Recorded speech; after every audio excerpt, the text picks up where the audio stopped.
আজকে আমরা কতজনের সাথে ধোঁকাবাজি করে টাকা ইনকাম করতেছি, মিথ্যা কথা বলে, আরেকজনের কাছে সিটিংবাজি করে, সিটারি করে, কত ধরনের বেঈমানি করে আমরা টাকা ইনকাম করতেছি।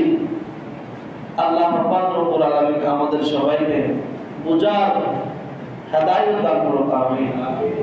তখন ওই আল্লাহর ওলি ওনার ঘরের মধ্যে গিয়ে ওনার সন্তানদের স্ত্রীর কাছে গিয়ে আবার ক্ষমা চাইলেন।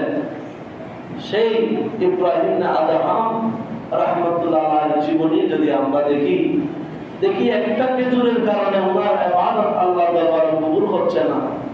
আল্লাহ পাক রব্বুল আলামিনের আমরা ইবাদত করতেছি, কতজনের রিজিক আমার পকেটে, কতজনের সম্পদ অবৈধভাবে আমরা দখল করে, আমরা আরেকজনের সাথে সিটিংবাজি করে, জুলুম করে ধন সম্পদের মালিক হচ্ছি, টাকা ইনকাম করতেছি।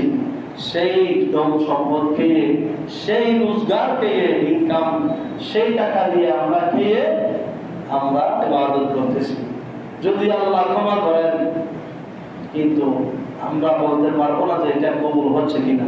আমাদের ইবাদত আল্লাহ পাক রব্বুল আলামিন আমাদেরকে হালাল রিজিকে ইবাদত বন্দেগী করার তৌফিক দান করুন, আমিন।